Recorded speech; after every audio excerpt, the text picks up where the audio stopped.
Do you have it large size? Here. Thank you. And then you just, the arrows up and down. OK, parfait. C'est bon. Merci. Bon, alors, c'est mon tour d'intervenir. Je vais présenter ma communication en français. Je crois que vous avez une traduction dans les documents qui vous ont été distribués. Alors, donc, je vais vous donner mon point de vue sur certains moyens de défense en droit pénal de l'environnement, autres que la diligence raisonnable ou l'erreur de fait, qui est également reconnue comme faisant partie de la notion de diligence raisonnable telle qu'elle a été établie dans l'arrêt Sault-Sainte-Marie. Je dois vous dire que, moi, personnellement, je vais vous dire, pour parler un petit peu de moi, moi, ça fait 41 ans que je pratique dans le domaine du droit de l'environnement. J'ai passé la moitié de ma carrière au gouvernement et l'autre moitié dans le secteur privé. Quand j'étais au gouvernement, j'ai écrit des lois, j'ai écrit des règlements, j'ai plaidé des affaires de nature pénale, des affaires de nature administrative, toujours dans le domaine du droit de l'environnement. Et maintenant, depuis que je suis dans le secteur privé, depuis que je me suis privatisé, je défends des personnes, surtout des entreprises, accusées d'avoir enfreint des lois de l'environnement. Quand on agit en défense, il y a beaucoup de moyens qu'on peut soulever. Je ne vous dis pas que ce sont toujours des moyens qui réussissent, loin de là. Cependant, il y en a beaucoup qui existent. Il y en a certains dont je parle ici. J'ai identifié 5 principaux moyens de défense. Mais il y en a d'autres que ces 5-là. Par exemple, il arrive souvent qu'en défense, on prenne des arguments de texte. En d'autres mots, on regarde le texte de la loi, le texte du règlement, les mots employés par le législateur. Est-ce que mon client est visé par ces mots-là? Est-ce que mon client était dans la situation visée par le règlement ou par la loi? Donc, les arguments de texte, le sens des mots employés par le législateur peut faire l'objet de moyens de défense pour semer un doute raisonnable dans l'esprit du tribunal. Un autre argument qu'on va souvent soulever, c'est l'argument des droits acquis. Une personne peut prétendre avoir des droits acquis à l'encontre d'une nouvelle loi. En matière de pollution, il n'y a pas de droits acquis. Ça, c'est la règle générale. Mais quand on parle de règles administratives, par exemple, l'obligation d'aller chercher une autorisation environnementale, souvent, la notion de droits acquis va jouer un rôle. Si l'entreprise était existante avant l'arrivée de la loi, qui demande un permis ou qui demande une autorisation, on aura là un moyen de défense valide. Un autre aspect, un autre moyen de défense, ça peut être les méthodes analytiques qui sont utilisées par le poursuivant. On sait souvent dans les règlements techniques de l'environnement, le règlement prescrit des normes et prescrit une méthode analytique pour mesurer le respect de la norme. C'est le devoir du poursuivant de respecter la méthode prescrite dans le règlement. S'il ne le fait pas, un juge pourra avoir un doute raisonnable que l'infraction a été commise. Donc, acquittement. Un autre argument, ça peut être un décret qui limite l'application d'une loi ou d'un règlement. Alors, vous voyez, il y a beaucoup de moyens de défense qui existent, que je n'ai pas couverts, mais je vais vous parler quand même de certains moyens de défense en droit pénal de l'environnement, ceux qui sont les plus largement reconnus. Le premier de ces moyens, c'est l'abus de procédure. L'abus de procédure, c'est un moyen de défense qui est bien connu en droit pénal général. Il permet à l'accusé d'obtenir un arrêt de procédure ou un rejet de l'accusation s'il peut démontrer que les autorités ont agi de façon injuste ou abusive à son égard. Alors là, les mots importants. Façon injuste ou abusive à son égard, compromettant ainsi l'intégrité du processus judiciaire. Alors, on voit là les principaux critères qui nous permettent de déterminer s'il y a lieu à un abus de procédure. Les conditions d'exercice de ce moyen de défense ont été établies dans l'arrêt R contre Jewett de 1985 par la Cour suprême du Canada. Dans l'arrêt Abitibi Paper Company Limited de 1979, la Cour d'appel de l'Ontario avait précisé les règles applicables dans un contexte de droit de l'environnement. Alors, il faut souvent se référer à l'arrêt Abitibi Paper quand on veut soulever une défense d'abus de procédure. Ce moyen, selon Abitibi Paper, est applicable dans les circonstances les plus exceptionnelles. Alors, vous voyez tout de suite là que ce n'est pas un moyen de défense courant. C'est des circonstances exceptionnelles. Dans le cas où le comportement du ministère public pourra être qualifié de vexatoire, d'injuste et d'oppressif. Alors là, on voit les critères, qui sont des critères exigeants, qui doivent être démontrés si on veut présenter une défense d'abus de procédure à l'encontre d'une accusation environnementale. Évidemment, c'est la défense qui doit faire cette preuve-là. C'est une preuve prépondérante qui doit être faite par l'accusé après présentation de la preuve de la poursuite démontrant la culpabilité du prévenu à l'accusation qui est portée contre lui. Je parle souvent là, du mot « prévenu ». Je dois vous dire que dans le vocabulaire, là, des fois, on parle de « prévenu », des fois, on parle « d'accusé », des fois, on parle de « défendeur ». En droit pénal provincial au Québec, le législateur emploie toujours le mot « défendeur ». Quand on utilise le code criminel et pour une accusation en vertu du droit fédéral, là, on va parler plus d'un accusé. On parle aussi souvent du prévenu. C'est un autre terme utilisé. Alors, moi, j'utilise un peu ces termes-là. Alors, dans l'affaire Abitibi Paper, qui est une affaire ontarienne, et dans l'affaire Balmette du Québec, qui est une affaire québécoise, l'arrêt des procédures a été ordonné parce que le ministère de l'Environnement avait pris des procédures malgré le fait, le ministère de l'Environnement, en fait, je ne devrais pas dire le ministère de l'Environnement ici, c'est plus le ministère de la Justice, avait pris des procédures malgré le fait que le ministère de l'Environnement avait donné des délais aux prévenus pour se conformer à la loi. Alors, vous avez un ministère qui, par écrit ou de façon très explicite, auprès d'une personne ou d'une entreprise, dit « Je vous donne jusqu'au 31 mars pour respecter telle condition de votre permis ou pour respecter tel règlement. » Et là, des poursuites sont prises avant même que le 31 mars soit arrivé.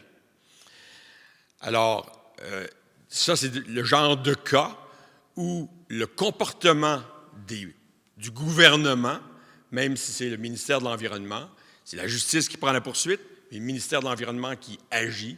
Le ministère de l'Environnement a agi de façon incorrecte, de façon injuste, en donnant un délai pour respecter la loi, mais en poursuivant avant ce délai-là. Alors, on a vu ça en matière d'environnement. On a vu ça aussi en matière de santé et de sécurité au travail. Dans les affaires de droit de l'environnement, c'est le comportement du ministère de l'Environnement lui-même qui est souvent au cœur de la requête pour abus de procédure. Ça pourrait être aussi le ministère de la Justice qui pourrait être au cœur de l'abus de procédure si le procureur de la Couronne, le poursuivant, a, lui, mal agi dans la gestion des procédures. Pour réussir dans ce moyen de défense, il faut démontrer que les promesses de ne pas intenter des poursuites ont été faites clairement et constituent même une sorte d'entente contractuelle entre les parties, Donc, vous avez une entreprise ou un individu et vous avez le ministère public, le ministère de l'Environnement, qui va dire « Faites ceci, faites cela, je vous donne un délai ». Une simple impression d'un engagement, selon la perception d'un prévenu, sera insuffisante. Alors, il ne faut pas que ce soit une perception. Ce n'est pas quelque chose de subjectif du point de vue du prévenu. Il faut que ce soit clairement établi, généralement par écrit. Mais on pourrait faire une preuve autrement, avec peut-être plusieurs témoins, mais c'est généralement un écrit qui démontre clairement qu'un délai a été accordé. L'argument de la conformité à un permis. Alors ça, c'est une chose qui arrive, ça. Surtout quand on a deux lois de deux niveaux différents. Vous avez la loi fédérale, comme la loi sur les pêches, ou une loi provinciale de protection de l'environnement. Une entreprise ou une personne a un permis en vertu de la loi provinciale, parce qu'on sait que les lois provinciales fonctionnent beaucoup par permis et autorisation. Alors, souvent, le défendeur va dire je respectais les conditions de mon permis, et le gouvernement fédéral va dire oui, mais vous ne respectez pas la loi sur les pêches. Alors, l'argument de conformité à un permis, à l'encontre d'une accusation de non-respect de la loi, n'a pas permis de faire valoir ce moyen de défense, donc ça n'a pas permis de soulever un abus de procédure avec succès. Il y a eu une affaire de l'Alberta en 2010, une affaire des territoires du Nord-Ouest en 1993. Dans ce dernier cas, cependant, la clause suivante, là, le respect des termes et conditions de ce permis ne libère pas son détenteur du devoir de conformité avec les exigences des autres lois fédérales et territoriales, aura été fatale pour ce moyen de défense. Alors, il est évident qu'ici, dans le permis, on avait clairement indiqué que l'obtention du permis ne libérait pas le détenteur du permis du respect des autres lois provinciales ou fédérales. Alors là, ici, abus de procédure n'a pas réussi. Je vais vous parler maintenant d'un autre moyen de défense. En fait, les détails, là, le nom des arrêts, etc., vous avez ça dans mon texte écrit. Alors, pour les fins de la communication orale, je n'ai pas mis tous les détails. Bon, venons-en maintenant ici à l'erreur de droit provoquée par l'administration publique. La règle fondamentale dans notre société de droit, c'est que nul n'est censé ignorer la loi. Cependant, compte tenu de la multiplication des réglementations dans la vie moderne, les tribunaux reconnaissent une exception à cette règle lorsque l'erreur est provoquée par les autorités. Alors, on sait qu'on vit dans un monde où les réglementations se multiplient. Le corpus de la réglementation ne cesse de prendre de l'ampleur, au niveau fédéral autant qu'au niveau des provinces et souvent au niveau même des municipalités. Les règlements sont de plus en plus nombreux, de plus en plus épais. Je regarde la loi ontarienne sur la protection de l'environnement. Je pense qu'il y a 70 ou 79 règlements adoptés à partir de cette loi. La loi québécoise, à peu près 60 règlements. Très détaillés. Certains règlements ont plus de 100 pages. Alors, l'abondance de cette réglementation a apporté une sorte d'assouplissement de la part des tribunaux à la règle de nul n'est censé ignorer la loi. Les conditions d'exercice de ce moyen de défense, qui constitue une excuse à l'infraction commise, ont été établies par la Cour suprême dans l'affaire Jorgensen de 1995. Voici les 6 conditions qui doivent être présentes pour qu'on puisse plaider erreur provoquée par l'administration publique. Il doit y avoir eu une erreur de droit ou une erreur mixte de droit et de fait. 2. L'accusé doit s'être interrogé sur la légalité de son comportement. Alors, il faut que l'accusé ait fait une démarche de ce qui démontre un souci sur c'est quoi les règles qui s'appliquent à mon comportement, qui régissent mon comportement. comme entreprise de pâtes et papier, comme entreprise pétrolière, comme entreprise agricole. C'est quoi les règles qui régissent mon domaine? Il est évident que quand on est un simple individu, comme par exemple un agriculteur, qui n'a pas nécessairement fait de grandes études, le niveau de connaissance des règles peut être moins grand qu'une grande entreprise qui, elle, a beaucoup de moyens pour connaître la loi, pour s'informer de la loi. Mais la deuxième condition, c'est justement l'importance que l'accusé se soit interrogé sur la légalité de son comportement. Troisièmement, l'accusé doit avoir consulté ou reçu l'avis d'une personne en autorité qui est compétente en la matière. Tous ces mots-là sont importants. C'est-à-dire une personne raisonnable, alors encore là, la notion de raisonnabilité qui apparaît, normalement chargée d'appliquer une loi ou de donner des avis sur la loi en question, et à qui on a posé des questions ou reçu un avis visant expressément la situation en cause. Alors, tous ces mots-là sont importants.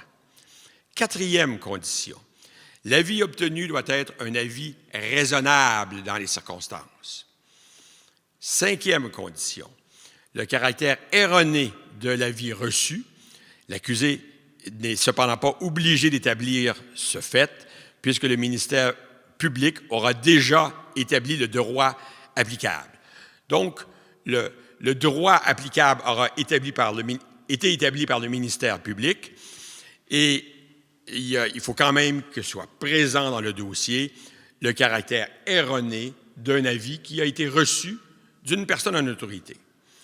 Sixièmement, l'accomplissement d'un acte ou l'adoption d'un comportement sur la base de cet avis.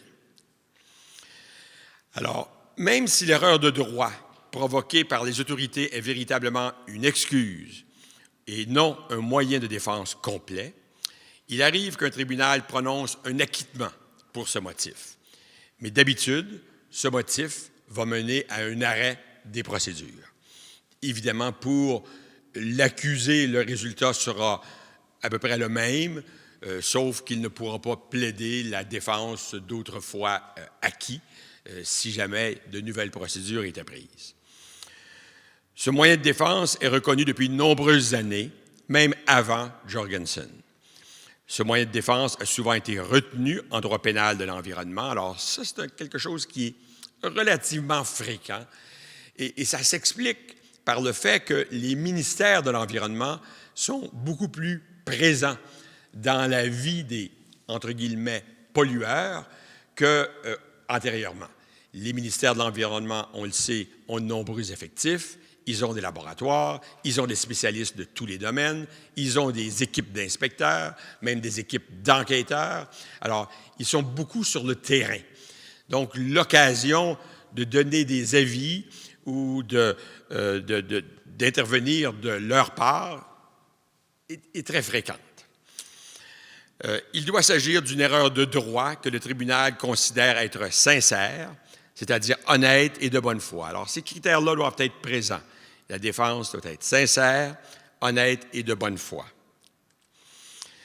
Par exemple, l'absence de poursuite judiciaire, le silence de l'administration ou la tolérance des autorités ne peuvent pas constituer une erreur de droit induite par l'administration, sauf exception.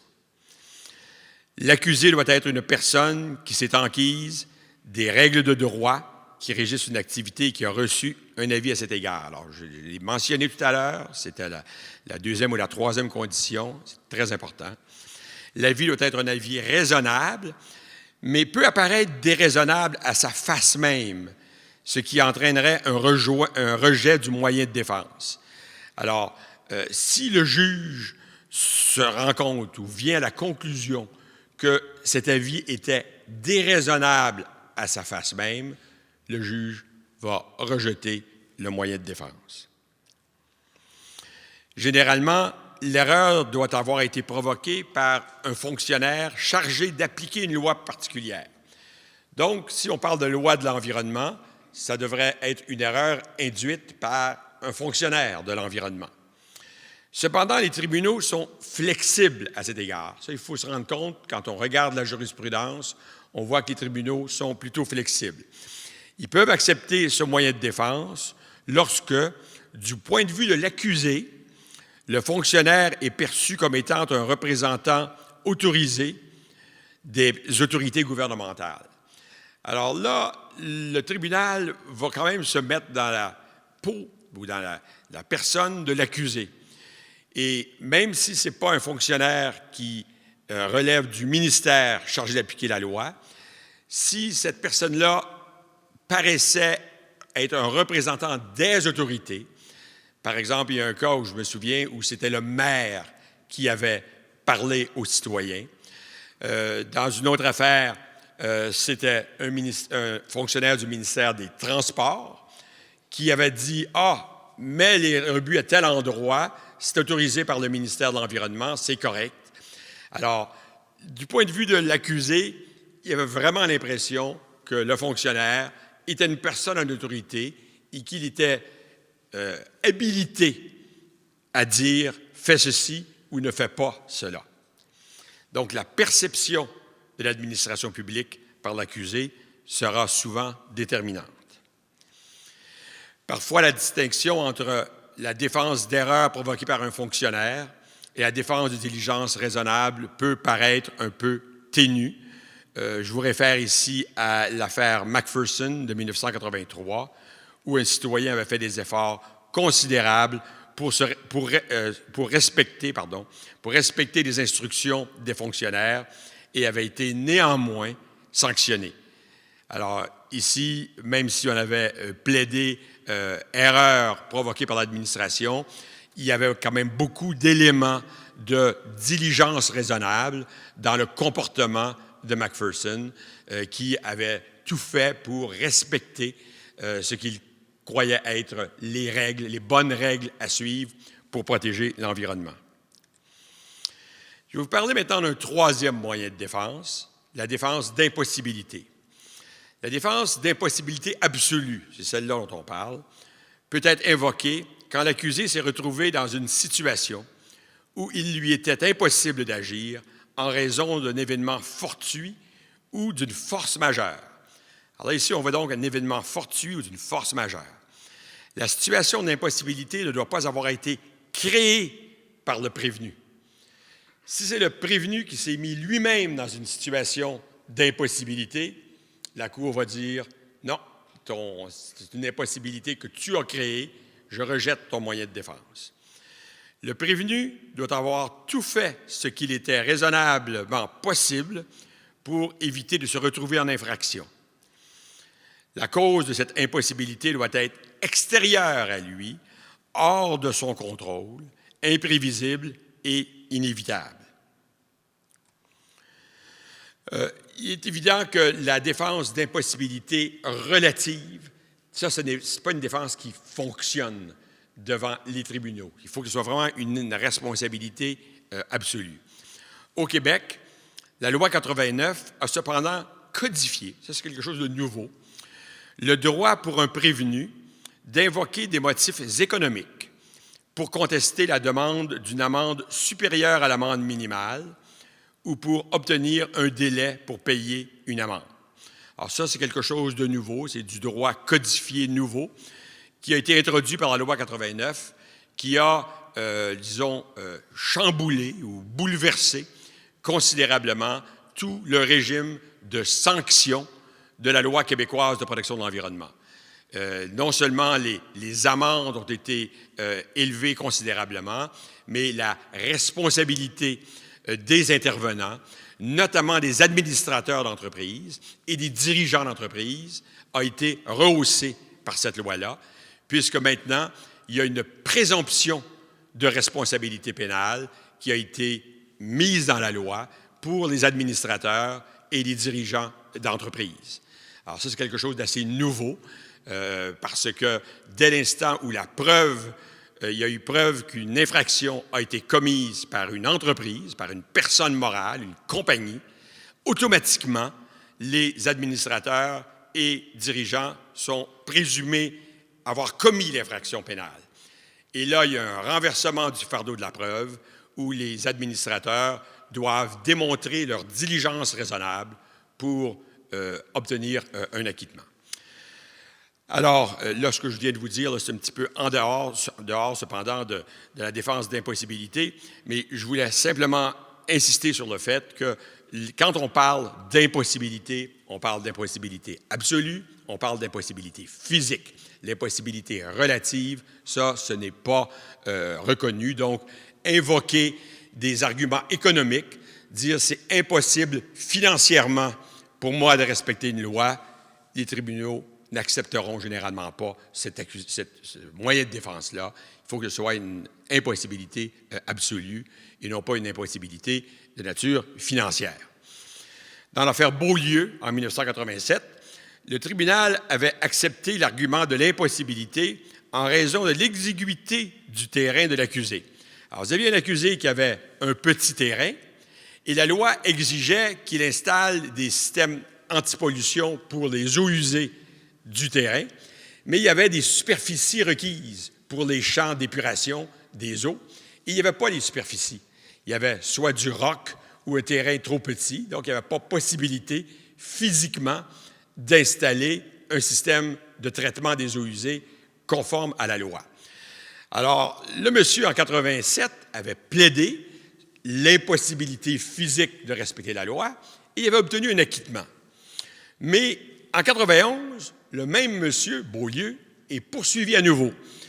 Et là, la Cour, cependant, a rejeté son argument parce qu'il a été démontré que l'accusé pouvait acquérir à un coût très raisonnable, 500 $, un terrain voisin qui lui permettait de respecter les normes. Alors, vous voyez, donc, l'impossibilité, ça doit être une impossibilité physique. La notion économique ou financière ne fait pas partie de la défense d'impossibilité. L'argument des conditions météorologiques imprévues peut suffire dans certains cas pour invoquer ce moyen de défense, mais il faut que ce soit des conditions météorologiques vraiment importantes et des dérèglements majeurs comme un verglas, un déluge, une tornade, vraiment un événement important.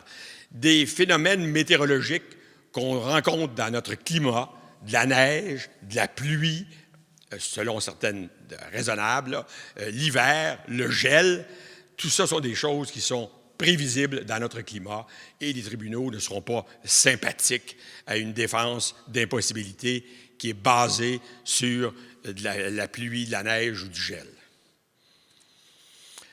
Un quatrième moyen de défense, c'est la défense de nécessité. L'accusé doit établir qu'il se trouvait en situation d'urgence. Alors là, ici, la notion d'urgence est importante, qu'il lui était extrêmement difficile, dans les circonstances, de se conformer à la loi. L'infraction commise doit l'avoir été dans le but d'éviter un plus grand mal. De deux mots, le prévenu a choisi le moindre.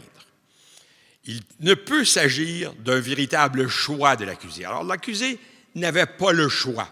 C'est comme ça qu'il doit présenter son argument s'il invoque la défense de nécessité. L'acte illégal a été exécuté dans des circonstances où il est réputé avoir été moralement involontaire. Alors, c'est pour ça qu'il n'y avait pas le choix. Et dans ce cas-là, on dit que l'infraction était réputée avoir été moralement commise de façon moralement involontaire. L'accusé doit démontrer qu'il était nécessaire d'enfreindre la loi afin d'empêcher un événement ayant des conséquences plus graves. Et il était préférable et raisonnable d'agir de cette façon. Alors, c'est l'arrêt Perka contre Regina de 1984 qui a établi les trois conditions qui doivent être présentes pour que ce moyen de défense puisse être recevable. Premièrement, le caractère moralement involontaire d'un acte commis par l'accusé. Deuxièmement, l'existence d'une situation d'urgence. Et troisièmement, il doit démontrer que le mal causé est moindre que celui que l'accusé cherche à éviter.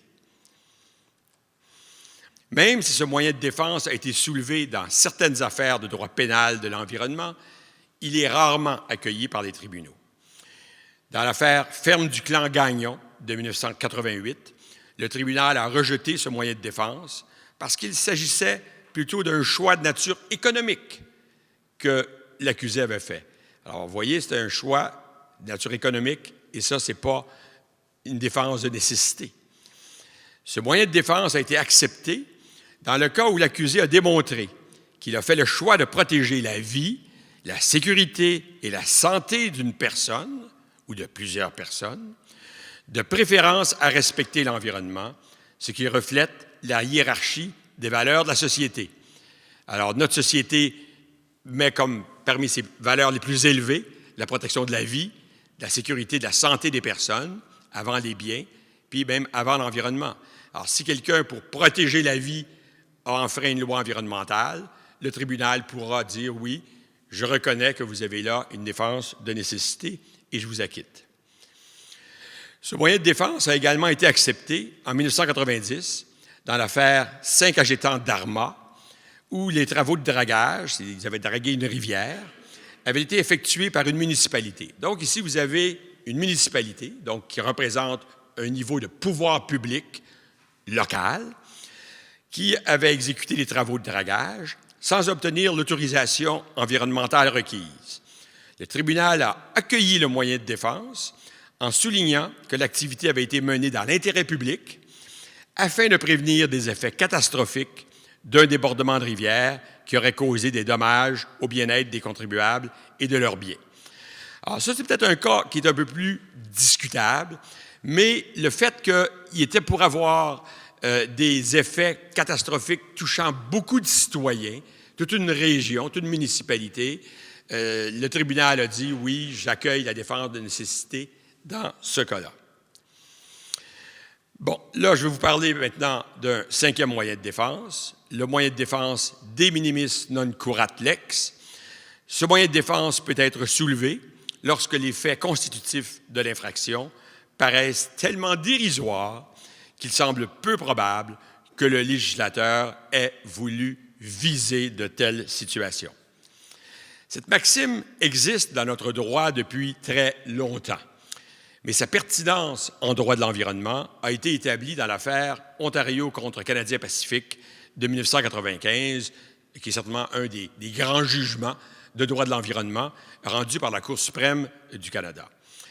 La Cour avait examiné dans cette affaire un article de la Loi ontarienne de protection de l'environnement, c'était l'article 13 à l'époque, qui contient une prohibition générale de rejeter des contaminants dans l'environnement, qui est semblable à la clause résiduaire à la fin de l'article 20 de la Loi sur la qualité de l'environnement du Québec.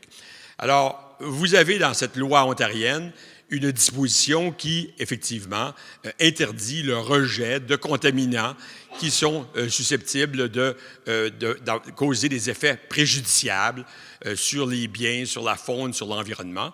C'est d'ailleurs l'article qui avait été soulevé par Maître Swegan dans sa communication où il a parlé de la cause de la poursuite qui a été prise pour les oiseaux qui se tuaient en frappant les vitres de certains immeubles de verre. Donc, là encore, c'est l'article qui avait été utilisé. Au Québec, on a la même chose, ou un article semblable. La prohibition de rejeter un contaminant en Ontario, c'était qui cause ou risque de causer la dégradation de la qualité de l'environnement naturel relativement à tout usage qui peut en être fait.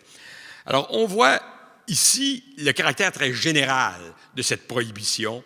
On parle de causer une dégradation. Alors, vous voyez que c'est très large, c'est un mot vague, dégrader, ça veut dire diminuer la qualité. De la qualité de l'environnement naturel, relativement à tout usage qui peut en être fait. Ce sont des mots généraux qui sont employés dans cette loi, comme dans la loi québécoise. La Cour suprême a dit, dans l'affaire Canadien-Pacifique, oui, l'arrêt de minimis non curat lex pourrait être utilisé à l'encontre de prohibitions de nature générale comme celle-là.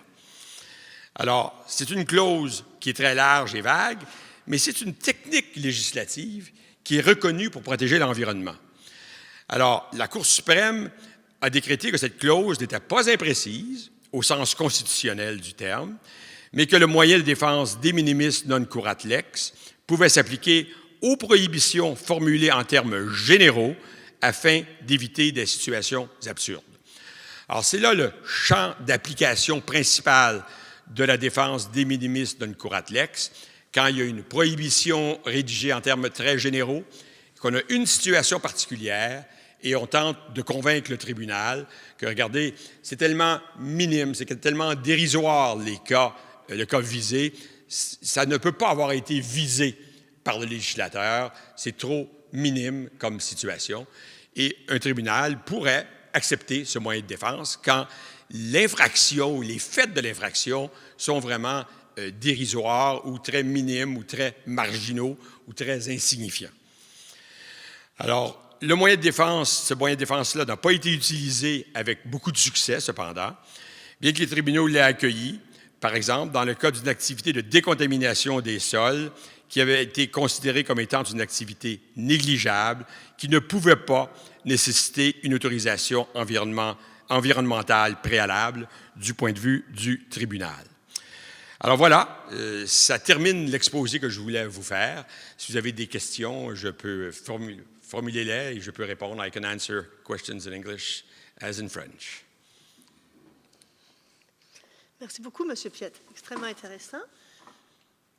Et on reçoit plusieurs questions.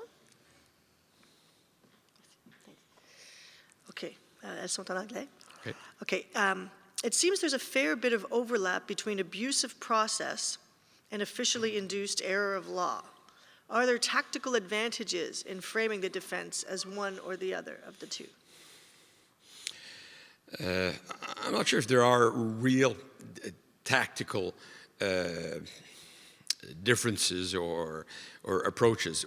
Certainly, when you're acting in defense, it will be advantageous for you to convince the court that the civil servants have acted badly vis-a-vis yourself, that they led you to believe in a situation, in a law that was not correct, that your behavior was lawful behavior.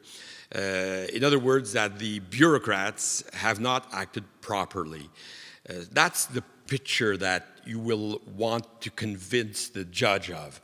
And judges will be rather receptive to these arguments if the facts can support them. Because judges themselves sometimes feel that the bureaucrats are wielding too much power, that they're intervening in a number of areas.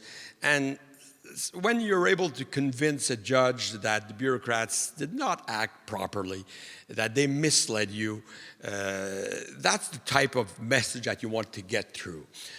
Saying, and if the facts can support your case that you were indeed wrongly induced by the officials to do something or not do something,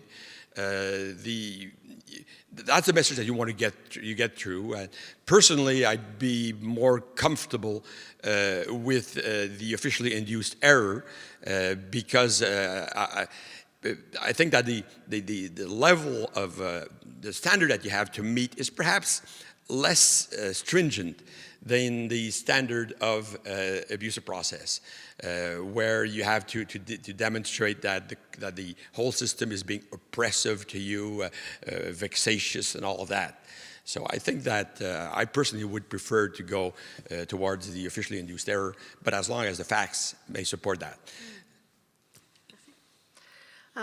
Alors, la prochaine question est, quand on décide du comportement raisonnable et on se penche sur ce que font les autres membres de l'industrie, est-ce que les juges demandent souvent si ces niveaux de comportement sont raisonnables eux-mêmes ou est-ce qu'on a tendance à les accepter juste parce qu'on les explique? Non, je pense qu'il faut vraiment démontrer, quand on veut soulever le comportement raisonnable de l'industrie, entre autres, il faut vraiment démontrer que notre comportement, parce que là, on est en défense, on soulève la défense de diligence raisonnable, on va démontrer que notre comportement est celui des normes de l'industrie, oui, et la couronne va tenter de contrer cet argument en démontrant, oui, mais telle autre industrie, il fonctionne de telle façon. Telle autre industrie a installé tel système de surveillance. Alors, il faut être prudent quand on veut démontrer qu'on respecte les normes de l'industrie. Mais il faut faire une bonne démonstration, parce que les juges ne savent pas eux-mêmes c'est quoi les normes applicables dans l'industrie pétrolière, dans l'industrie des pâtes et papiers, dans l'industrie forestière. Il faut leur expliquer. Je vais vous dire une chose, cependant, qui est intéressante. Les tribunaux aiment beaucoup les dossiers de droit de l'environnement. Ça les distrait. C'est quelque chose de nouveau, c'est quelque chose d'intéressant, c'est quelque chose qui touche à la vie quotidienne qui les entoure, qui touche aux questions que leurs enfants leur parlent, la protection de l'environnement, les déchets, la pollution de l'air, les changements climatiques. Alors, les juges aiment beaucoup, en tout cas, mon expérience au Québec, aime beaucoup entendre des questions de droit de l'environnement parce qu'ils trouvent ça plus intéressant que des questions d'excès de vitesse ou d'autres questions moins intéressantes. Les dossiers environnementaux fascinent beaucoup de tribunaux et ils veulent entendre de la preuve à ce sujet-là. Autre chose que je veux dire, les procureurs fédéraux, quand ils prennent des poursuites pour non-respect de la loi sur les pêches, généralement, ils montent des bons dossiers. Les dossiers d'enquête sont généralement bien ficelés et c'est vrai qu'ils regardent s'il y a une défense de diligence raisonnable de possible. Ils posent des questions aux employés, ils consultent des experts eux-mêmes, des experts dans le domaine, pour voir c'est quoi le comportement raisonnable de l'entreprise. Alors, mais je dois dire que les procureurs fédéraux, là, leurs dossiers sont bien ficelés, surtout les dossiers de poursuite en vertu de la loi sur les pêches ou de la LCPE. The next question is, to what extent, if at all, has the development of the due diligence defense since 1978 reduced the practical significance of the defenses that you refer to in environmental cases? And linked to that, do you think some of these defenses, especially abusive process and officially induced error, hold the same temptation for lower courts, that is, to provide a way out for sympathetic defendants, as was mentioned with the due diligence defense? Mm-hmm. The issue of the sympathetic offender or defendant is obviously present, especially when you have a person who's more of a layman than a large corporation. Obviously, if you're suing Imperial Oil or a large company, there's not necessarily sympathy involved in the case. The big corporation is being sued, and generally judges, as society, will require from large corporations that they exercise reasonable care to a large extent, that they go out of their way to prevent environmental damage, to incorporate prevention mechanisms as part of the way they do business. So the standards are really going up as far as the expectations of society and of courts go when you're dealing with a large corporation. And it's a real challenge for large corporations because large corporations have to establish these high standards, these high level of standards. They have to establish them in their own internal procedures. And when you have a corporation that has 10,000 employees, it's a big challenge. You've got to select the proper people. You've got to train the proper people. You've got to give them continuing training. You've got to make sure that everyone does the right thing. And obviously, if you have 10,000 workers, you have 10,000 people that can commit errors, that can forget things or be negligent. The big thing is negligence when it comes to large corporations. And sometimes, when you have a large workforce, you have people that are negligent. Even though you try to avoid that from happening, you try to train them, select the right people, have them properly supervised, nonetheless, these things happen. And then it's sometimes hard for the company to argue successfully that you've been diligent because there's always a small failure at a given level. This employee was there, yes, but his training program was scheduled for 3 weeks from now, but he made the error at that time because the company did not perhaps give him prior proper training. So That's the real life. Very interesting. Thank you.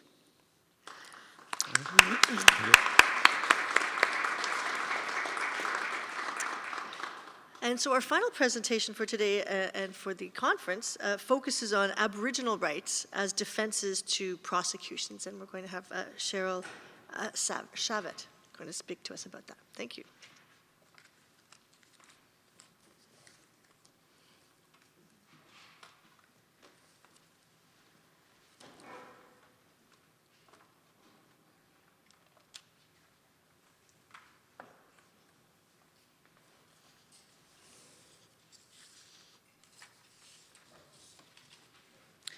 Good afternoon. Sorry, I didn't mean to do that. I just meant to take the thing off the table.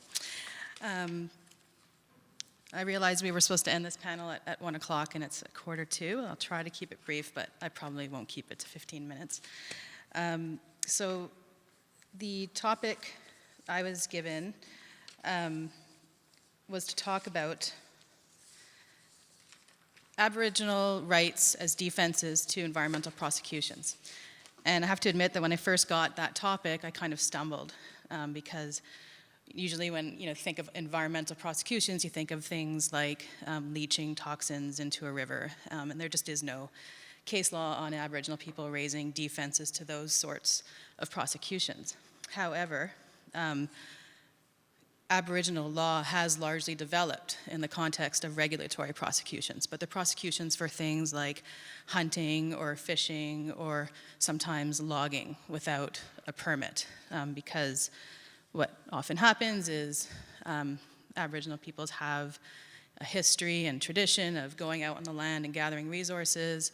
They grew up that way. Their parents and grandparents taught them these things, and then at some point in their lives, they go out and fish as they have done since they were a child, and they get charged with an offense because they don't have a permit, because their people are accustomed to doing those things as they've always done, and they don't necessarily seek permits to do those things. So Indigenous peoples in Canada have raised Aboriginal rights, including Aboriginal title, and treaty rights as defenses to prosecutions since before the enactment of Section 35 of the Constitution Act, and that's the provision of our Constitution that provides protection to Aboriginal rights, including title, and to treaty rights. And in particular, the law that's developed since Section 35 was enacted has, especially the cases that have gone to the Supreme Court of Canada, almost every single one of them, not all of them, but almost all of them, are the result of prosecutions. And I'll just briefly, my paper doesn't set out the basic law and the test, but for the benefit of people who don't know those, I'll set them out briefly just now. I didn't choose to put them in my paper because there's lots of other papers out there that will summarize the law of these cases for you. But the first one was Sparrow. It was a 1990 decision of the Supreme Court of Canada, and this is the first time the Supreme Court of Canada considered what's the impact of Section 35 of the Constitution Act. And that was a fisheries prosecution. It was a member of the Musqueam Nation fishing and charged with fishing with a net that was too long. The regulations under the Fisheries Act prescribe net length restrictions, and his was longer than that. So he was charged, and like happens in most of these cases, he admitted all the facts of the case. He admitted that he was fishing at the location and at the time that he was charged with. He admitted that he was using a net that was longer than allowed by the regulations. But in his defense, he said, I'm exercising an Aboriginal right. It's protected by the Constitution. So he said it trumps the Fisheries Act. It trumps legislation because the Constitution is the supreme law. So in this case, this is the case where the Supreme Court of Canada set out the basic framework for looking at Section 35 rights. And they held that the integral elements of Indigenous cultures are protected, so things like fishing for food, social and ceremonial purposes are protected, but that protection is not absolute, so it's not exactly a trump. You don't just have to establish that you're exercising a right and then it's over. They said there's a justification element, sort of similar to charter rights, except that Section 1 doesn't explicitly apply, but they kind of read in a similar analysis to Section 35. So once someone charged with an offense proves they were exercising an Aboriginal right, it's then up to the Crown, and they show that it's been infringed with, which is easy when you've been charged with an offense for carrying out your right. Your right's been infringed. The question is, can the province justify it? And in a lot of these cases, the province will seek to justify it on the basis of a need to regulate and conserve natural resources. So the test that the court laid out asks, is there a valid legislative objective? So conservation's been well accepted as a valid legislative objective. But sometimes the Crown has failed at that. It's not common, but the Crown has failed sometimes at that stage. For example, if it says it regulates the resource for conservation, but on the facts and looking at how the resource is actually managed, it turns out that what they're really doing is promoting a sport fishery at the expense of an Aboriginal fishery, and that wouldn't be a valid legislative objective.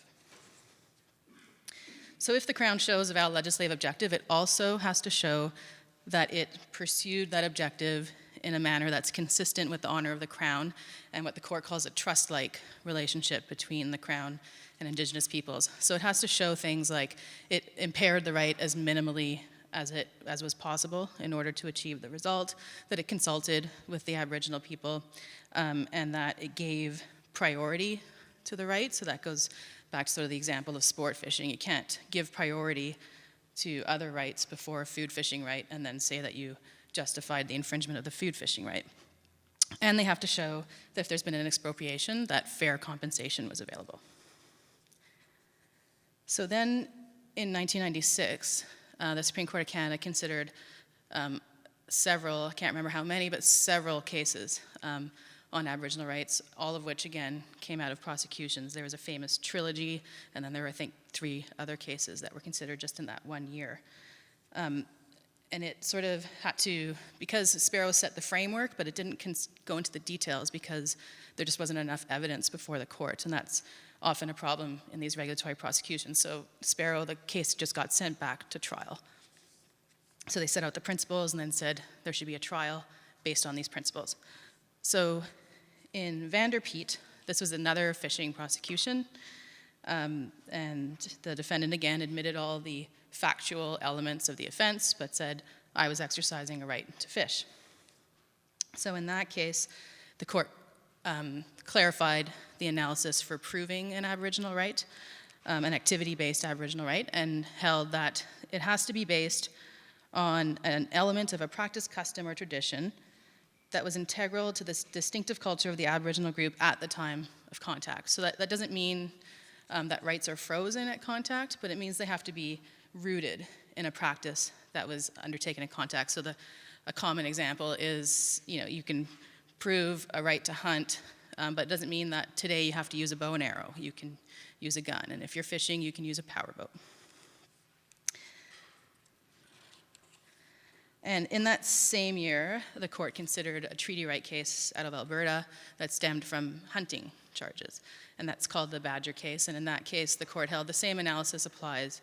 There was some dispute as to whether you would have the same analysis or not. Would you just look at the text of a treaty, or do you go into all these other elements? And you do. You go through the justification analysis as well. And then in 1999, the Supreme Court of Canada fisheries prosecution considered treaty rights again, and in that case they elaborated on how you interpret a treaty, and they clarified that you don't just look, especially in these historic treaties, a lot of them were signed in the 1800s, signed with people who didn't speak English or read English or write English, so the court said you can't just look at the piece of paper that the Crown then went and wrote up. You have to look at the oral promises that were made, at the oral history, and the entire context of entering into the treaty to figure out what the rights are. Another one of the 1996 cases is called Gladstone, and that one deals with commercial rights. And they set out the analysis for determining if you can prove a commercial right. In that case, the Hiltzik did. They proved that they have a right to a commercial herring spawn on kelp fishery. And that's because at the time of contact, they actually were engaged in a very widespread commercial scale trading. And then the courts have recently clarified that And it is the Lax Kw'alaams case from 2011, not a prosecution, but they clarified that an incidental trade, showing that you traded sometimes at contact, is not going to be enough to have a full commercial right. You really have to show that the scale and nature of the trading at contact was commercial in nature. Turning to Aboriginal title, the first case of the Supreme Court of Canada after Section 35 on Aboriginal title is Delgamuukw. That was not a prosecution. That was a case brought by Gitxsan and Wet'suwet'en chiefs seeking to get a declaration of their Aboriginal title. And in that case, the court set out, is their first post-Section 35 Aboriginal title case, so they set out the basics of what is Aboriginal title, what is it, what are the implications of it. And there the court held that Indigenous peoples hold Aboriginal title over lands that they occupied exclusively at the time of sovereignty, not at the time of contact like other Aboriginal rights. It's the key date to sovereignty. So for, at least on the West Coast, that happened a little later. And in a lot of Canada, sovereignty would be after contact. So they held that if you can prove that, then your right is a right to the land itself, including all the natural resources. It's a right to exclusively occupy and use those lands. It's a right to make the decisions about how the lands and resources are used. So it's got a governmental, jurisdictional aspect to it, and it has an economic component as well. The next time the court had to consider Aboriginal title was in defense to a prosecution. It's called Bernard and Marshall. It was two cases originally that got combined with the Supreme Court of Canada. They were cases in which Maliseet and Mi'kmaq people were charged with harvesting trees on Crown lands without any permits to do so. And that case basically just elaborates on the nature, if you're going to rely on physical occupation and use of land, the nature of what you have to show to prove that. The other way that Delgamuukw said you can prove Aboriginal title is through Indigenous laws, and you'll see that that's a major topic of my paper. So in a nutshell, that's what you call the Section 35 analysis. The other thing that comes into play in these cases is division of powers analysis, particularly if you've got a treaty right or Aboriginal title. So there's a case called Morris that was a prosecution. It was a prosecution for what was called illegal hunting. And that case went to the Supreme Court of Canada in 2006. And in that case, the defendants succeeded in showing that they were exercising a treaty right when they were hunting, that it had been infringed by the provincial wildlife legislation. And the court said the analysis ends there. You don't get to justify an infringement of a treaty right if you're the province, because of the division of powers in the Constitution. And there's some suggestion in the case law that the same is true for Aboriginal title. In Delgamuukw, the court held that provinces couldn't ever extinguish Aboriginal title. That was the province's main defense in that case, was that they had extinguished Aboriginal title. But they didn't explicitly consider infringement, but their analysis suggests that the conclusion would be the same. And that was the conclusion of the trial court in the Chilcotin case, not a prosecution, a civil action. But the court there held that the province's forestry legislation can't apply on Aboriginal title lands. So the BC Court of Appeal didn't decide that issue, and now that case is headed for the Supreme Court of Canada to be heard in November. And just this week, the Supreme Court of Canada wrote the Notice of Constitutional Question, and it will deal with both division of powers and Section 35 issues. So that's kind of the basic law on on Aboriginal rights in the context of prosecutions and also in the context of civil actions. And that all is not in my paper, as I said. What my paper addresses is what I see as two interrelated issues. One is the need to integrate Indigenous laws into our legal system, and particularly into our natural resource management laws. And that is related to what I would say is usually an injustice that arises when people are prosecuted for exercising their rights. And if we were to integrate Indigenous laws into our legal systems, there wouldn't be a need for any of these prosecutions for the most part, because usually it turns out that the Aboriginal people are exercising their rights as they've always done in accordance with their own laws. And just to give you an example of what can sometimes be an injustice of these things is that a lot of people who are charged don't actually, they don't have the resources or maybe don't even know how to defend themselves on the basis of an Aboriginal right. So as an example, there was a guy who was charged, I think this is a few years ago already, in British Columbia with fishing. He was charged with fishing illegally. But he was fishing where he had always fished, where his uncles and his father and his grandfather showed him how to fish, fishing in the way he had always done. But he was charged. But he didn't know, how to defend himself, and he couldn't afford a lawyer. So he just showed up at court, and he was assigned duty counsel. Well-meaning duty counsel, but duty counsel had no clue about Aboriginal rights law. So the duty counsel looked at his file and said, well, this isn't your first conviction. So if you don't plead guilty, you're going to go to jail. So you should plead guilty. So he pled guilty. And then, he was talking to people in his community, and they said, why did you plead guilty? You're exercising an Aboriginal right. It's constitutionally protected. You shouldn't have, a record for exercising your rights. So he then did hire a lawyer, and the lawyer went to court and tried to get his plea reversed. And the court said no, he had legal counsel when he made his plea, so he can't reverse it. So, and I would suggest that happens a lot, and it's unnecessary. Had he had the resources to pursue his defense, he probably would have been found to have been exercising an Aboriginal right. And our first speaker yesterday was talking about, that prosecutors have a decision to make, whether to prosecute someone or not. And one of the questions they're supposed to ask is it in the public interest? And I would suggest that it's often not in the public interest to prosecute Indigenous people exercising traditional harvesting rights. The better way to achieve reconciliation is obviously through negotiations, and that's part of the topic of my paper. So turning to Indigenous laws for just a moment,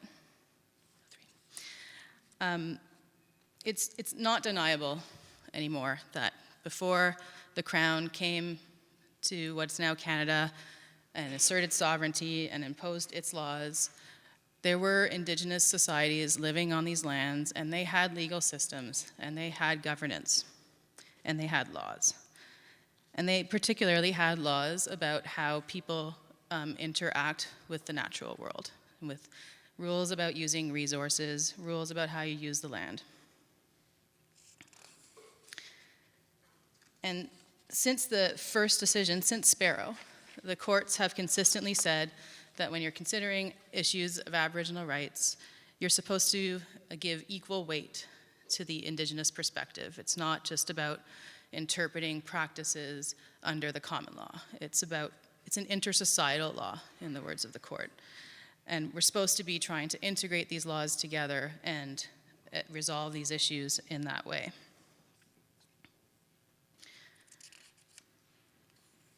And this flows from the law that actually governed the Crown in colonial times, before Canada was a country. When the British Crown was acquiring new colonies, the colonial law that governed said if there are existing legal systems, existing laws, they survive the Crown's assertion of sovereignty, and they were supposed to be incorporated into the common law. And then today, they're protected by Section 35 of the Constitution.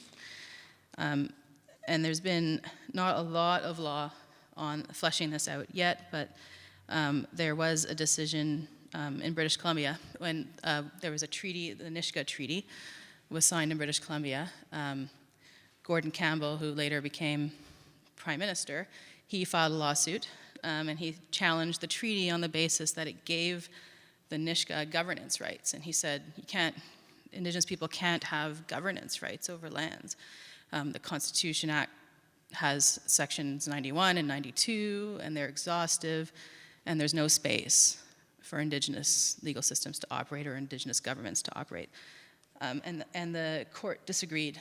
The court said sections 91 and 92 of the Constitution Act are exhaustive only as between the federal crown and the provinces, and that there is space, and Section 35 protects that space for the operation of Indigenous legal systems. Now after that case was decided at the BC Supreme Court, and then Gordon became premier and he couldn't sue himself anymore, so he had to stop that litigation because British Columbia, being a signatory to the treaty, was one of the defendants, so he would be suing his own government if he continued that case. So unfortunately, it never got appealed, so there's just that lower level decision on that. And recently there's been a lot of academic commentary on this issue of the need to incorporate Indigenous laws, and there seems to be now some pickup in the courts. So as an example, Chief Justice Finch, who's the Chief Justice of British Columbia, he's on the Court of Appeal. He's retiring in June, but until then, he remains Chief Justice.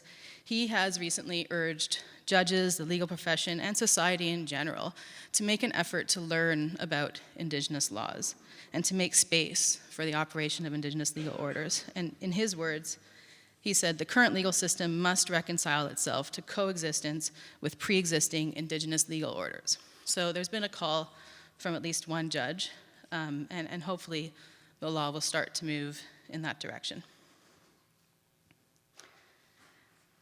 So in my paper, I give a couple of examples. I think I'll only have time to talk briefly about one of them today. But I give a couple of examples of how what might look like an offense, if you're just looking at federal or provincial legislation, could actually, in fact, be the exercise of an Aboriginal right in accordance with an Indigenous legal system and perfectly legal under that legal system.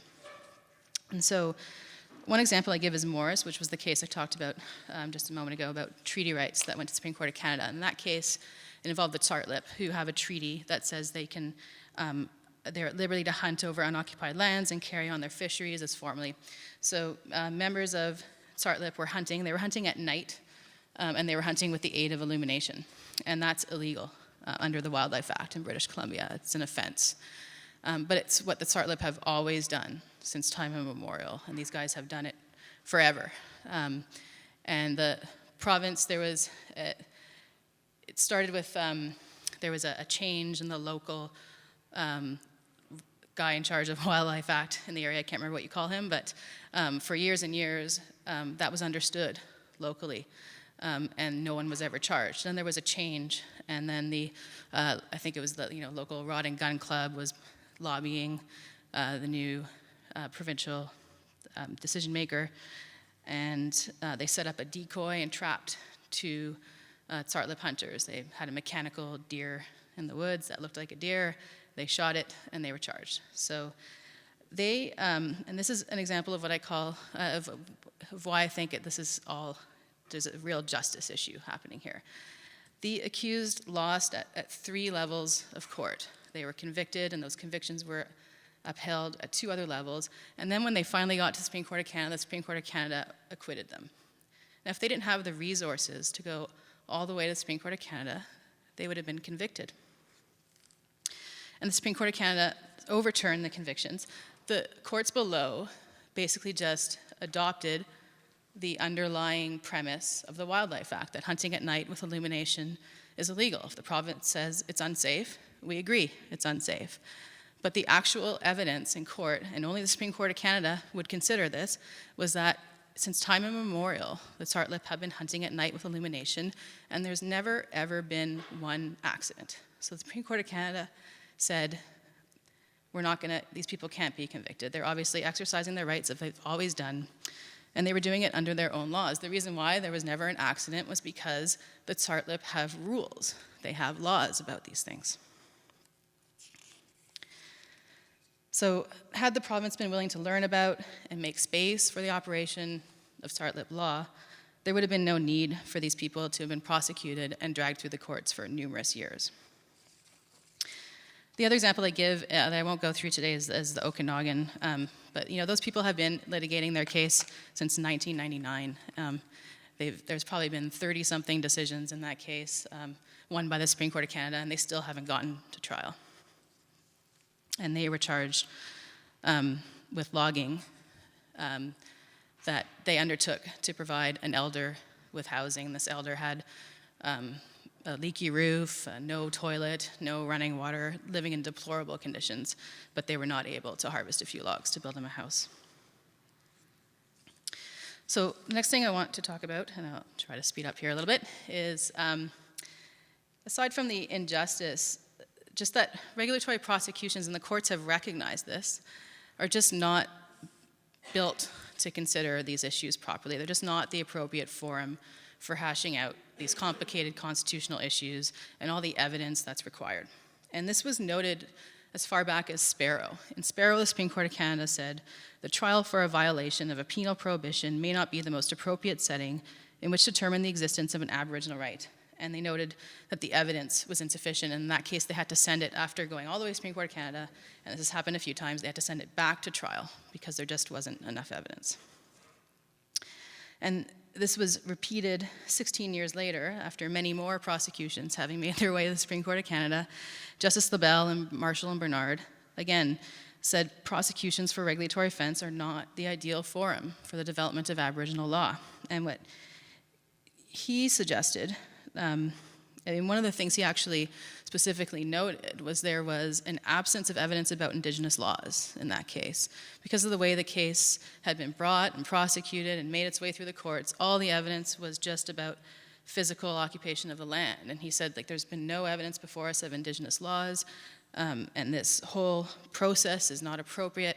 And so what he suggested, he said, first of all, in this case, there should not be the Mi'kmaq and Maliseet lost their case, and he had to agree in that result. But he said this should not be considered a final pronouncement on Aboriginal title in New Brunswick and Nova Scotia. There's been a lack of evidence. This isn't the right process. And what he suggested was that in future, if someone's prosecuted for an offense and they raise Aboriginal title or Aboriginal rights or treaty rights as a defense, that the Crown should stay the prosecution and let the issues be tried in the civil courts where there can be full discovery, full evidence, and then the Crown should consider later whether it wants to proceed with the charges. But to put the burden on an individual accused to show his people's entire history is just not just.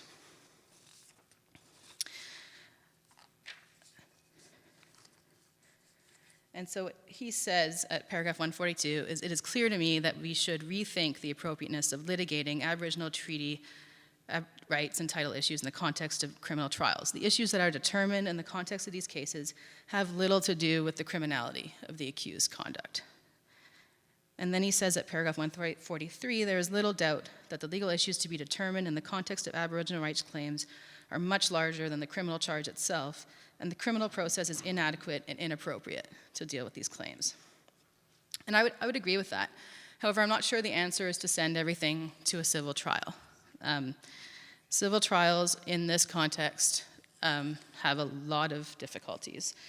A lot of the cases that have gone through lengthy civil trials end up being decided on a pleadings issue or a technicality. And one example is Chilcotin. 339 days of trial over 4.5 years. And at trial, the decision was based on the pleadings after all of that effort and millions of dollars spent on that case. Now, that may change now that it's going to the Supreme Court of Canada. We might actually get a binding decision on Aboriginal title, but that's just an example, and I give other examples in my paper that I won't go through. So there's the risk of going through years and years of protracted litigation and then having it decided on a non-issue, really, in the context of what the real issues are in the case. Pleadings should not be the deciding factor. And then the other issue is costs. So in an Aboriginal title and rights case, you've got to put forth evidence of your entire people's history, going back to contact. There's usually, hundreds of thousands of documents, every interaction between the Crown and that people since contact. is going to be in evidence in that case. These are huge cases, as demonstrated by Chilcotin. And so it's not practical to say that every person who, raises Aboriginal rights or title, that should go through a civil trial system. We'll never get to the end of those cases.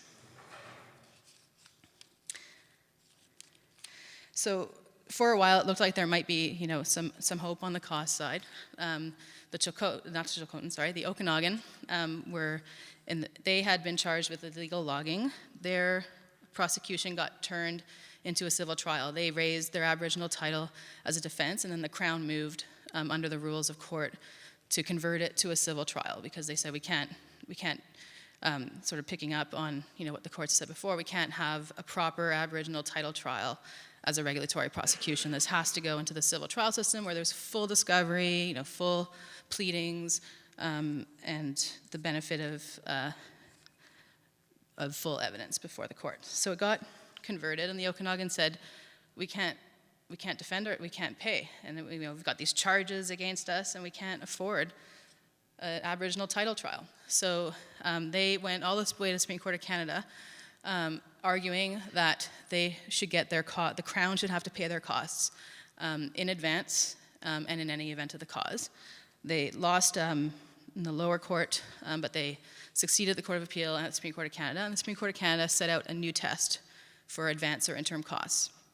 And what that test is that you have to show that your case is prima facie meritorious, and that wasn't a problem for the Okanagan. They put in just a little bit of evidence to show that they had a good case to advance, that there should be a trial on their Aboriginal title, that they're impecunious, and that the issues raised transcend individual interests of the particular litigant, are of public importance, and have not been resolved in previous cases. So they got an advance cost order, but in the meantime, Chilcotin was halfway through their trial. They ran out of money, so they went to court, and they got a cost order the court applied the Okanagan case, gave them a cost order. And so what's happened is the Chilcotin have finished their case under the cost order, their trial at least. And now, because of that third element of the test, there has to be a new legal issue that's not being decided in any other case. The Okanagan now can't advance their title case under the cost order. So they're kind of stuck in this litigation that's been ongoing since 1999. So it doesn't appear, unless in a particular case there's a new legal issue, that that's going to be the answer. There aren't going to be these advanced cost awards to let Aboriginal people defend these cases or bring these cases. So where does that leave us? Leaves us in a difficult place. The courts have consistently asked the parties to negotiate these issues. The courts realize that they're not the right place to do final resolution of how the Crown and Indigenous peoples are going to have a relationship in Canada. It's not something that can really be finally worked out in the courts. It has to be negotiated. And the courts have called upon that in all of the Supreme Court of Canada repeats it. They said it in Delgamuukw, they said it in Marshall, they said it in Haida, in Chilcotin, even though the trial judge said he couldn't give the declaration of title because of the pleadings issue. He went into lengthy reasons about where the Chilcotin have Aboriginal title and said, I can't declare it though, so this is not a legally binding opinion, but I'm giving it to you because I want you to go and negotiate. And the parties tried to negotiate for a little while. It didn't happen, and that's why the case is now on its way to the Supreme Court of Canada. And in British Columbia in particular, we have a huge problem because we, for the most part, don't have treaties. There's very few treaties. And so in 1993, the Crown changed its position on negotiations. The province had not been willing to really negotiate treaties until then because they took the position that everything had been extinguished. So in 1993, there's a new process called the British Columbia Treaty Process. 60 First Nation groups are in that process. They represent 110 of British Columbia's 203 First Nations. And in 20 years, 2 agreements have been ratified. So at that rate, it's going to take another 600 years for British Columbia to sign treaties with half of the First Nations in the province. So that's not working either. So, and I suggest in my paper that part of the reason for this failure to move things along is intractable positions by the Crown. The Crown tends not to want to implement decisions. So when Delgamuukw came down saying, no, Aboriginal title has not been extinguished in British Columbia, the Crown's position was, yeah, but no one's proven it either. So maybe it exists, maybe it doesn't. Not the way I would have read the Delgamuukw decision. And that led to the Haida decision because the Crown consistently said, we don't have to talk to you, we don't have to consider you, we don't have to do anything about your interests until you prove them. So Haida sets the principle that you have to consult and accommodate. But that also is not a final resolution. That's interim consultation and accommodation.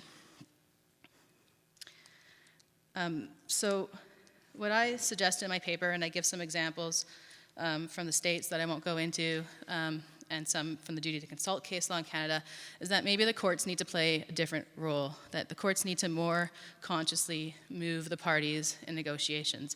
And an example is retaining jurisdiction over issues. Instead of just sending it back to trial or deciding the case and saying, look, we're done, now go work it out, or go back to trial, or do what you have to do, the court should maybe consider retaining jurisdiction and supervising the negotiations of the parties. And when a party is taking an intractable position that's not in line with the law, to move them along. And that happened in some of the treaty fisheries cases in the States, where some judges stayed on cases for decades, helping the parties along. And in some of those instances, the result has been co-management of the resources, so it can eventually work out. I'll end there.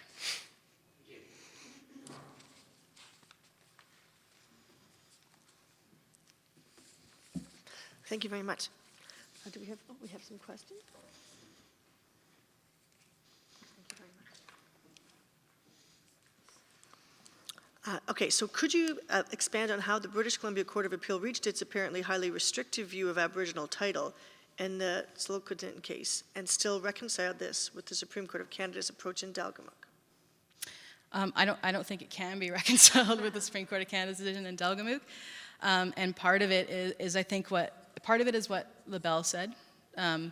There's no consideration, if you look at Chilcotin, there's no consideration of the Indigenous legal system, and Delgamuukw said you have to look at both. You can't just look at the common law system. The focus in Bernard and Marshall was on physical occupation and how you prove title at common law. And so the focus was on intensive and regular use. And I think even on the physical use, they misinterpreted Delgamuukw. Delgamuukw specifically refers to use of tracts of land for hunting and fishing and other resource use activities as proof of Aboriginal title. And how that got interpreted by the Court of Appeal in Chilcotin was that you could have Aboriginal title to a fishing rock. So the rock you stand on to fish is where you have Aboriginal title, but everything around it is not part of the Aboriginal title. A hunting blind or a salt lick where deer come to lick the salt, you can have Aboriginal title on that. A buffalo jump, they said, but not any of the surrounding lands, just these tiny little dispersed spots on the land. So I hope that's not going to get upheld at the Supreme Court of Canada, because I think it would be very inconsistent with the Delgamuukw decision. So these two questions are sort of linked, so I'll give them to you together. You seem somewhat pessimistic about, or perhaps realistic is the best word, about both civil and quasi-criminal litigation as venues for resolving conflict, and yet it seems that negotiations are also not a promising approach, at least currently, given the positions. So what are some avenues for moving toward the sort of reconciliation repeatedly urged by the Supreme Court of Canada? And I think that's also linked to the other question, which is not only just trying to encourage courts to respect or look to Aboriginal law in Aboriginal cases, but going even further, even more optimistically, to incorporating some of the Aboriginal laws and Indigenous principles into environmental statutes in Canada or into the common law principles. Are there ways to do that? Should it be through us, through changing legal education for counsel, obviously for Indigenous people themselves? Should it be appointment of Indigenous judges? Are there other approaches that you might hope to see? That's a lot of questions in once. Yeah. I think negotiations are the way, but there just has to be some involvement of the courts. And I think it has to be beyond just deciding cases that come before them and ending their role at the end of the litigation. I think the example in the States is something courts could try, and I think there's probably other ways courts can be more creative and more proactive in remedies other than just a yes or no at the end of the day. Like after 5-6 years of litigation, to have a court just say, no, you didn't prove it, or yes, you did, is just not enough, I would suggest. So that, I think, is the way forward. I don't think it's give up negotiations and just litigate everything, then we'll never resolve the issues that way. But there also has to be some movement in negotiations. And I'm sure if there was someone from the Crown here, they'd probably say, well, it's Aboriginal peoples who are intractable and have unrealistic expectations.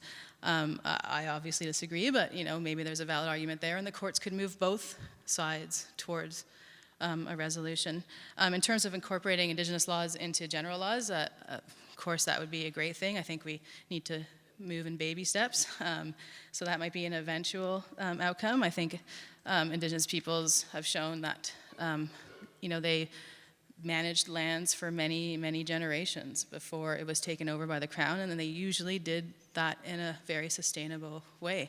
They've got, most Indigenous peoples that I've worked with have a requirement that they have to look after the future, not just the present, not just themselves.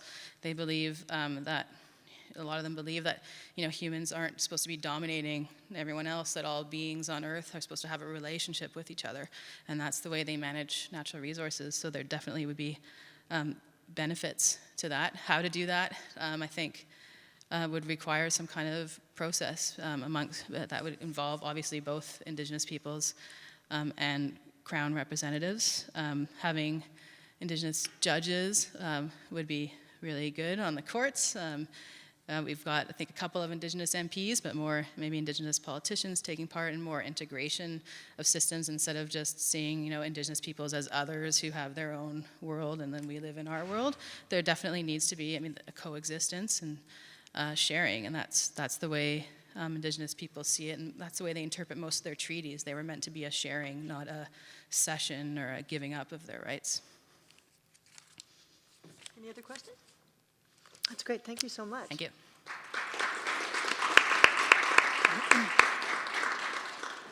So this,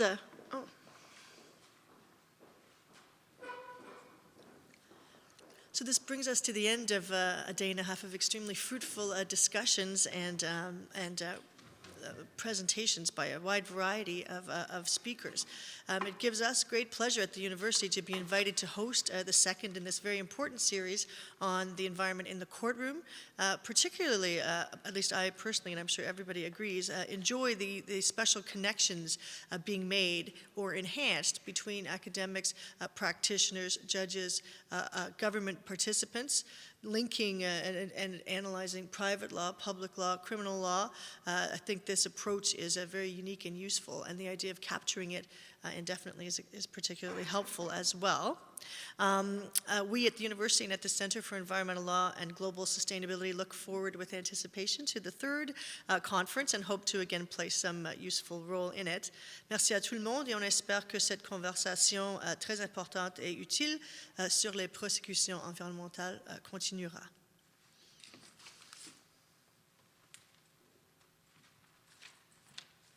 Just a few last words. First, a logistical matter. The people physically here, before you go out to face a blizzard, there are feedback forms that we'd like you to fill out.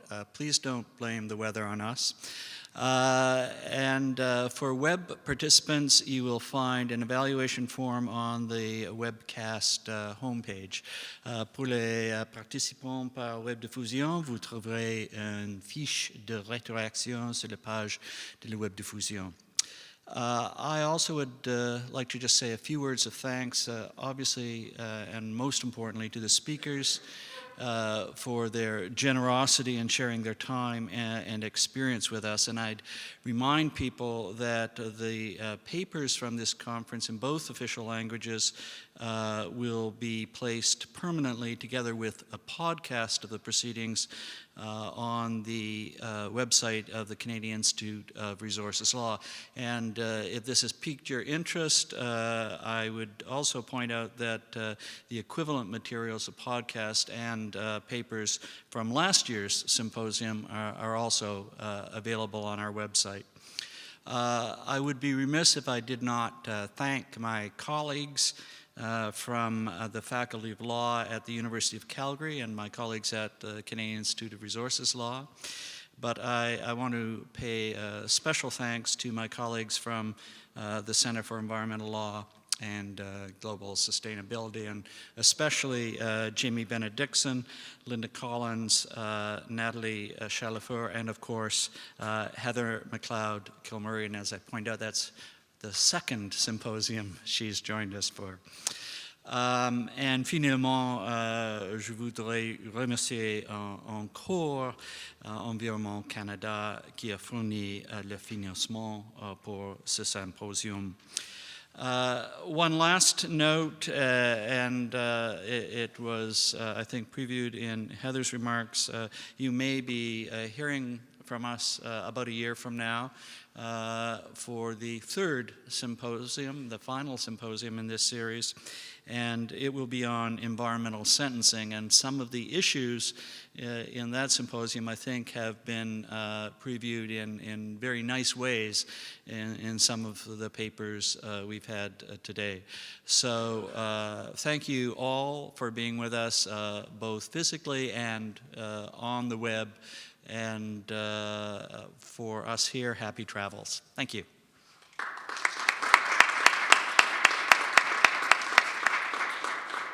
Thanks so much. That was great.